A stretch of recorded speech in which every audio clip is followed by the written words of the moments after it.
ನಮಸ್ಕಾರ ಬಂಧುಗಳೇ, ನಾನು ನಿಮ್ಮ ಗಿರಿಧರ್. ನಾನಿವತ್ತು ಜಾತಿ ಗಣತಿ ಅಂದರೆ ಸಾಮಾಜಿಕ ಮತ್ತು ಶೈಕ್ಷಣಿಕ ಸಮೀಕ್ಷೆ ಏನಿದೆ ಇದ್ರ ಬಗ್ಗೆ ನಾನು ನಿಮಗೆ ಸವಿಸ್ತಾರವಾಗಿ ಕುರುಬ ಸಮುದಾಯ ಯಾವ ವಿಚಾರವನ್ನು ಎಲ್ಲಿ ಬರೆಸಬೇಕು, ಯಾಕೆ ಬರೆಸಬೇಕು ಅನ್ನೋದನ್ನು ನಾನು ಸ್ಪಷ್ಟವಾಗಿ ಇಲ್ಲಿ ಹೇಳಲಿಕ್ಕೆ ಬಯಸ್ತೇನೆ. ದಯಮಾಡಿ ಇದನ್ನು ನಾವೆಲ್ಲರೂ ಸೇರಿ ಮಾಡಬೇಕಾಗಿರುವಂಥ ಕೆಲಸ. ಸೊ ಹಾಗಾಗಿ ಇದನ್ನು ಹೆಚ್ಚು ಶೇರ್ ಮಾಡಿ ಸಮುದಾಯದ ಕಟ್ಟ ಕಡೆಯ ವ್ಯಕ್ತಿಗೂ ಕೂಡ ಈ ವಿಚಾರ ತಲುಪಬೇಕು ಅನ್ನೋದು ನನ್ನ ಮೂಲ ಉದ್ದೇಶ ಆಗಿದೆ. ಸೊ ಈಗ ಸಾಮಾಜಿಕ ಸಮೀಕ್ಷೆಯಲ್ಲಿ ಟೋಟಲ್ ಬರುವಂತಹ ಕಾಲಮ್ 60 ಕಾಲಮ್ಗಳಿದ್ದಾವೆ. ಅದರಲ್ಲಿ ಮೊದಲಿಗೆ ಬರುವಂತಹ 7 ಕಾಲಮ್ ತಮ್ಮ ವೈಯಕ್ತಿಕ ಮತ್ತು ತಮ್ಮ ಕುಟುಂಬದ ಬಗ್ಗೆ ಇರುವಂತಹ ವಿಚಾರಗಳಿದ್ದಾವೆ. 8ನೇ ಕಾಲಮ್ನಲ್ಲಿ ನಾವು ಧರ್ಮವನ್ನು ಬರೆಸಬೇಕಾಗುತ್ತೆ. ಆ ಧರ್ಮದಲ್ಲಿ 7 ಧರ್ಮಗಳಿದ್ದಾವೆ. ಅಂದರೆ ಕಾನ್ಸ್ಟಿಟ್ಯೂಷನಲ್ ಬಾಡಿಗಳಲ್ಲಿ ಡಿಫೈನ್ಡ್ ಆಗಿರುವಂತಹ ಧರ್ಮಗಳು 7 ಇದ್ದಾವೆ. ಮತ್ತು ಇನ್ನು ಕೆಲವರು ಅನ್ಬಿಲೀವರ್ಸ್ ಅಂತ ಇತರೆ ಅಂತ ಒಂದಿದೆ. ನಮ್ಮವರು ದಯಮಾಡಿ ಎಲ್ಲರೂ ಕೂಡ ಹಿಂದೂ ಅಂತಲೇ ಬರೆಸ್ಕೊಳ್ಳಿ. ತಮಗೆ ಯಾರಿಗಾರು ಇಚ್ಛೆ ಇದ್ದರೆ ಅಂಥವರು ಇತರೆ ಅಂತ ಒಂದಿದೆ, ಕೊನೆಯದು 11ನೇ ಕಾಲಮ್ ಇತರೆ ಅಂತ ಇದೆ. 11ರಲ್ಲಿ ತಾವುಗಳು 11 ಬರೆಸಿ ಅದರಲ್ಲಿ ತಮ್ಮ ಧರ್ಮವಾದ ಹಾಲುಮತ ಧರ್ಮ ಅಂತಲೂ ಕೂಡ ಬರೆಸ್ಕೋಬೋದು. ಅದು ಅವ್ರಿಗೆ ಬಿಟ್ಟಿದ್ದು. ಬಟ್ ನಾನಂತೂ ಪ್ರಿಫರ್ ಮಾಡೋದು 1ನೇ ಕಾಲಮಲ್ಲಿ ಧರ್ಮ ಅಂತ ಅನ್ನೋದನ್ನು ಬರೆಸಿ. ಅದು ಕಾಲಮ್ ನಂಬರ್ 8ಅಲ್ಲಿ ನಾವು ಬರೆಸ್ಬೇಕಾಗಿರುವಂತಹ ಒಂದು ಸಂಗತಿ. ಕಾಲಮ್ ನಂಬರ್ 9ಕ್ಕೆ ಹೋದರೆ ಅದರಲ್ಲಿ ಜಾತಿ ಬರುತ್ತೆ. ಸೊ ಜಾತಿಯಲ್ಲಿ ಇದೇ ಬಹುಮುಖ್ಯವಾಗಿ ನಾವು ಕಾನ್ಸಂಟ್ರೇಟ್ ಮಾಡಬೇಕಾಗಿರುವಂಥ ವಿಚಾರ. ಇದರಲ್ಲಿ ನಾವು ಅಂದರೆ ಕರ್ನಾಟಕದ ಕುರುಬರು, ಅದರಲ್ಲಿ ನಮ್ಮ ಪಂಗಡಗಳು 106 ಪಂಗಡಗಳಿದ್ದಾವೆ.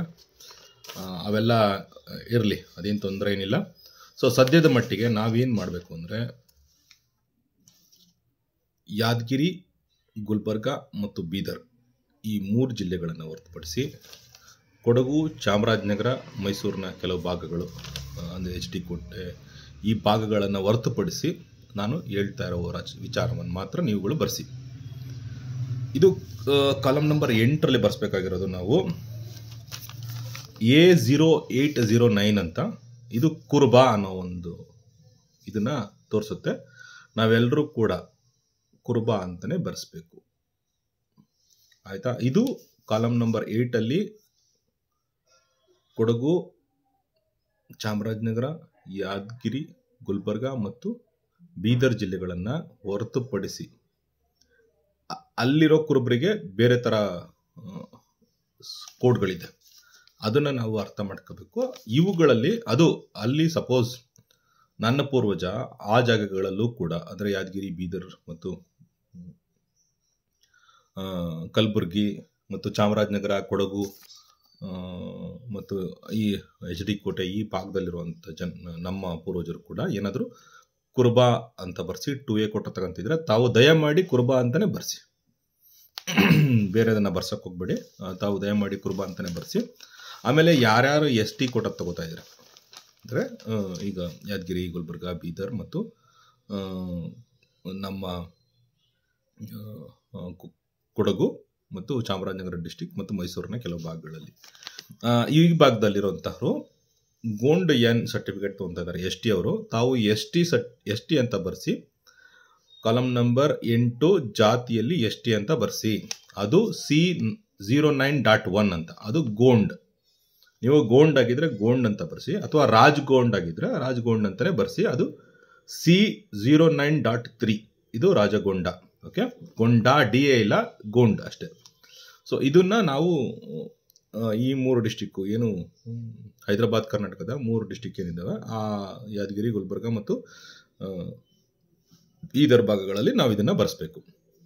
ಅದನ್ನು ಹೊರತುಪಡಿಸಿ ನಾವು ಯಾರು ಜೇನ್ ಕುರುಬರು ಅಂತ ಇದ್ದಾರೆ, ಯಾರು ಕಾಡು ಕುರುಬರು ಅಂತ ಇದ್ದಾರೆ, ಯಾರು ಬೆಟ್ ಕುರುಬರು ಅಂತ ಇದ್ದಾರೆ, ಅದು ಇವರೆಲ್ಲ ಬಹುತೇಕ ಚಾಮರಾಜನಗರ ಡಿಸ್ಟಿಕ್ಕು ಮತ್ತು ಈ ಕೊಳ್ಳೆ ಭಾಗ ಮತ್ತು ನಮ್ಮ ಕೊಡಗುನಲ್ಲಿ ಬರ್ತಾರೆ. ಇವರೆಲ್ಲ ದಯಮಾಡಿ ತಾವು ತಮ್ಮ ಕೋಟಾವನ್ನೇ ಬರೆಸಿ, ಜೇನು ಕುರುಬು ಅಂತಲೇ ಬರೆಸಿ. ನಿಮ್ಮ ಜೇನು ಕುರುಬರ ಕೋಡ್ ಏನಾಗಿರುತ್ತೆ C15 C15 ಇರುತ್ತೆ, ಅದು ಜೇನು ಕುರುಬರಿಗೆ. C16.1 ಕಾಡು ಕುರುಬ, C16.2 ಬೆಟ್ಟ ಕುರುಬ, ಆಮೇಲೆ C 20 ಅದು ಕಾಟು ನಾಯಕನ್.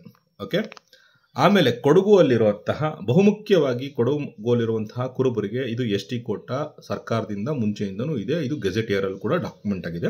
ದಯಮಾಡಿ ತಾವುಗಳು ಎಸ್ ಟಿ ಕೋಟಾ ಇರೋರು ಕೊಡಗು ಜಿಲ್ಲೆಯಲ್ಲಿ C28 ಕುರುಬ ಇದನ್ನೇ ಬರೆಸಿ, ಬೇರೆ ಯಾವ ಪದವನ್ನು ಬರೆಸಬೇಡಿ, ಅದಕ್ಕೆ ಆಪ್ಷನ್ ಕೊಡಬೇಡಿ, ಈ ಪದವನ್ನೇ ಬರೆಸಿ. C28 ಕೊಡಗು ಇವರು ಕುರುಬ ಅನ್ನೋದನ್ನ ಬರ್ಸ್ಕೊಳ್ಳಿ. ಇಷ್ಟು ಮುಖ್ಯವಾಗಿ ನಾವೆಲ್ಲ ಬರೆಸ್ಬೇಕಾಗಿರೋದು. ಆಮೇಲೆ ಇದಾದ್ಮೇಲೆ ಕಾಲಮ್ ನಂಬರ್ 9-10 ಇದೆ. ಅದರಲ್ಲಿ ಉಪಜಾತಿ ಅಂತ ಬರುತ್ತೆ. ಅಂದರೆ ನಿಮಗೆ ಉಪಜಾತಿಗಳಿದ್ರೆ ಅದರಲ್ಲಿ ಈಗ ಏನು ಹೇಳ್ತಿದ್ದಾರೆ, ನಮ್ಮ ಎಲ್ಲ ನಾಯಕರುಗಳು ಸ್ವಲ್ಪ ಜನರಿಗೆ ಉಪಜಾತಿನ ಕುರುಬ ಅಂತ ಬರ್ಸಿ ಅಂತ ಹೇಳ್ತಿದ್ದಾರೆ. ದಯಮಾಡಿ ಸ್ವಲ್ಪ ನಾವು ಟೆಕ್ನಿಕಲಿ ಯೋಚನೆ ಮಾಡಬೇಕು. ಮತ್ತು ಇಲ್ಲಿ ಉಪಜಾತಿದೇನು ಜಾಸ್ತಿ ಮ್ಯಾಟ್ರ್ ಆಗಲ್ಲ. ನಮಗೆ ಮೇಜರ್ ಇರೋದೇ ಜಾತಿದು. C0809 ಏನಿದೆ, ಎಕ್ಸೆಪ್ಟ್ ಆ 3 ಡಿಸ್ಟಿಕ್ಕು ಮತ್ತು ಕೊಡಗು ಮತ್ತು ಚಾಮರಾಜನಗರ ಮತ್ತು ಮೈಸೂರಿನ ಕೆಲವು ಭಾಗಗಳನ್ನು ಬಿಟ್ಟು ಇನ್ನಿದ್ದ ಎಲ್ಲ ಕಡೆನೂ ದಯಮಾಡಿ C0809 ಬರೆಸಿ. ಆಮೇಲೆ ತಾವು ಯಾರ್ಯಾರು ಕಾಡು ಕುರುಬ ತಗೋತಾ ಇದ್ದೀರಾ ಅಥವಾ ಜೀನ್ ಕುರುಬ ತಗೋತಾ ಇದ್ದೀರಾ ಅವರು ಆ ಕೋಟಾವನ್ನೇ ಬರೆಸಿ, ಬೇರೆ ಏನು ಬರ್ಸೋಕೆ ಹೋಗ್ಬೇಡಿ. ಇಲ್ಲದೆ ಇರೋರು ತಾವು ದಯಮಾಡಿ C20 ಅಂದರೆ ಕೊಡಗು ಜಿಲ್ಲೆಯಲ್ಲಿರೋ ಕುರುಬರು C28 ಅಂತಲೇ ಬರ್ಸ್ಕೊಳ್ಳಿ. ಸೊ ಇದನ್ನು ಹೊರತುಪಡಿಸಿ ಈಗ ನಾನು ಕಾಲಮ್ ನಂಬರ್ 10ಕ್ಕೆ ಬರ್ತೀನಿ. ಉಪಜಾತಿಯಲ್ಲಿ ತಾವು ಏನು ಮಾಡಬೇಕಾಗಿತ್ತು? ಉಪಜಾತಿಯಲ್ಲಿ ನಾವೇನು ಮಾಡಿದೆ, ನಮ್ಮಲ್ಲಿ 106 ಪಂಗಡಗಳಿದ್ದಾವೆ. ಆ ಪಂಗಡಗಳನ್ನು ಕೂಡ ಬರೆಸ್ಬೋದು. ನೀವೇನು ಅದರದ್ದೇನು ಅಂಥ ಕನ್ಸಿಡ್ರೇಷನ್ ಆಗಲ್ಲ. ಉಪಜಾತಿನ ಏನು ತೋರಿಸಲ್ಲ, ಮೇನ್ ಜಾತಿನೇ ತೋರಿಸೋದು ಜಾತಿ ಗಣತಿಲಿ. ಅದನ್ನು ನೀವು ಬರ್ಸ್ಕೋಬೋದು. ನಿಮ್ದು ಏನಿರುತ್ತೆ ಅದು ಆ ಉಪಜಾತಿಯು ಅಲ್ಲಿ ನಿಮಗೆ ಕಾಲಮಲ್ಲಿ ಅವಶ್ಯಕತೆ ಕೊಡುತ್ತೆ ಅಂದರೆ ಬರ್ಸಿ, ಇಲ್ಲಾಂದರೆ ಬೇಡ, ನೀವು ಕುರ್ಬಾನೆ ಬಿಟ್ಬಿಡಿ. ಆಮೇಲೆ ಕಾಲಮ್ ನಂಬರ್ 11. ಈ ಕಾಲಮ್ ನಂಬರ್ 11ಕ್ಕೆ ನನ್ನ ಹತ್ರ ಸುಮಾರು ಒಂದು 50 ಹತ್ರ ಹೆಸರುಗಳಿದ್ದಾವೆ. ಉಪಜಾತಿ ಹೆಸರುಗಳು ಅಂದರೆ ಪರ್ಯಾಯ ಹೆಸರುಗಳು. ಇದರಲ್ಲಿ ಧನ್ಗರ್, ಗೌಳಿ, ಆಲ್ ಕ್ಷತ್ರಿಯ, ಆಲುಮತ, ಹಣಬರು, ಅಂಡೆ ರಾವುತ, ಅಂಡೆ ವಜೀರ, ಅಟಗರ್, ಹೆಗಡೆ, ಹಿರೇಕುರುವಿನ ಶೆಟ್ಟಿ, ಅಳ್ಕರ್, ಹೋಳ್ಕರ್, ಅಟಗಾರ್, ಜೋಗಿ, ಕಡಂಬ, ಕಾಡ್ಸಿದ್ರು, ಕರಿಕುಡುಂಬಿ, ಕೊಂಗ, ಕುಡುಬಿ, ಕುಂಚಿಟಿಗ ಕುರುಬ, ಕುರುಬನ್, ಕುರ್ಮ, ಆಮೇಲೆ ಕುರುವಲ್, ಕುರುಬ ಕುಂಚಿಟಿಗ, ಕುರುಬನ್, ಕುರುಬ ಕುಂಬಾರ, ಕುರುಹಿನ ಶೆಟ್ಟಿ, ಕುರುಮನ್ಸ್, ಕುಟುಂಬ, ಮರವನ್,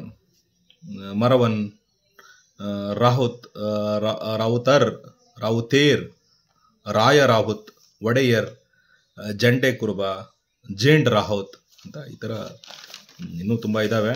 ನಾನು ಅದನ್ನು ಓದಕ್ಕೆ ಹೋಗ್ತಾ ಇಲ್ಲ. ಸೊ ಈ ಥರ ತುಂಬ ಪಂಗಡಗಳಿದ್ದಾವೆ. ಇವಾಗ ಉಪಜಾತಿಯಲ್ಲಿ ಬರ್ಸೋರು ಈ ಕೆಲವನ್ನ ಬರ್ಸ್ಬೋದು, ಇದರಲ್ಲಿ ಏನು ತೊಂದರೆ ಏನಿಲ್ಲ. ಇವುಗಳನ್ನು ನೀವು ಏನು ಪರ್ಯಾಯ ಹೆಸರು ಏನಿದೆ, ನೀವು ಕಾಲಮ್ ನಂಬರ್ 11 ಅದರಲ್ಲಿ ತಾವು ಇವನ್ನ ಬರ್ಸ್ಬೋದು ಅಂತ ನಾನು ನಿಮ್ಮೆಲ್ಲರಲ್ಲಿ ಕೇಳ್ತೀನಿ. ಸೊ ನಾ ಸ್ಪಷ್ಟವಾಗಿದ್ದೇನೆ. ಈ 3 ಜಿಲ್ಲೆ 4 ಜಿಲ್ಲೆಗಳನ್ನು ಹೊರತುಪಡಿಸಿ ಇನ್ನು ಇದ್ದದ ಕಡೆ ಎಲ್ಲ ತಾವು ಕುರುಬಾ ಅಂತ 0809 ಏನಿದೆ, A0809, ಸೊ ಇದನ್ನೇ ಬರೆಸಿ. ಈ 4 ಜಿಲ್ಲೆಯನ್ನು ಹೊರತುಪಡಿಸಿ ಇನ್ನು 4 ಜಿಲ್ಲೆಯಲ್ಲಿ ತಾವು ಎಸ್ ಟಿ ಕೋಟಾ ತಗೋತಾ ಇದ್ರೆ ಅವನ್ನೇ ಬರೆಸಿ. ಯಾಕೆಂದರೆ ನಾವು 4 ಜಿಲ್ಲೆಯಲ್ಲಿ ನಮ್ಮ ಸಂಖ್ಯೆ ಏನಿದೆ ಅಲ್ಲಿ ಆ ಸಂಖ್ಯೆ ಆಧಾರಿತವಾಗಿ ನಾವು ಮುಂದಿನ ದಿನಗಳಲ್ಲಿ ನಾವು ಏನು ತಗೋಬೇಕು, ಏನು ಮಾಡಬೇಕು, ಯಾವ ರೀತಿಯಾಗಿ ನಾವು ನೆಕ್ಸ್ಟ್ ಎಷ್ಟು ಸಿಕ್ಕಿದ್ರೆ ಏನು ಮಾಡೋದು, ಸಿಕ್ಕದೇ ಇದ್ದರೆ ಏನು ಮಾಡೋದು, ಇವುಗಳ ಪ್ಲ್ಯಾನ್ ಮಾಡೋಕ್ಕೆ ಅನುಕೂಲ ಆಗುತ್ತೆ. ದಯಮಾಡಿ ತಾವು ಇದನ್ನು ಹೆಚ್ಚು ಕಡೆ ಹಂಚಿ. ನನ್ನ ರಿಕ್ವೆಸ್ಟು, ನಾನು ಹೇಳಿರೋದು ಎಲ್ಲ ವಿಚಾರವೂ ಕೂಡ ಸ್ಪಷ್ಟವಾಗಿ ಸಾಮಾಜಿಕ ಮತ್ತು ಶೈಕ್ಷಣಿಕ ಸಮೀಕ್ಷೆ ಅನ್ನೋ ಏನು ಕೈಪಿಡಿ ಕೊಟ್ಟಿದ್ದಾರೆ ಇದರಲ್ಲಿ ಇದೆ. ಯಾರು ಬೇಕಾದರೂ ಓದ್ಬೋದು ಅಂತ ಹೇಳಿ ತಮ್ಮೆಲ್ಲರಿಗೂ ಧನ್ಯವಾದ ಹೇಳ್ತೀನಿ. ನಮಸ್ಕಾರ.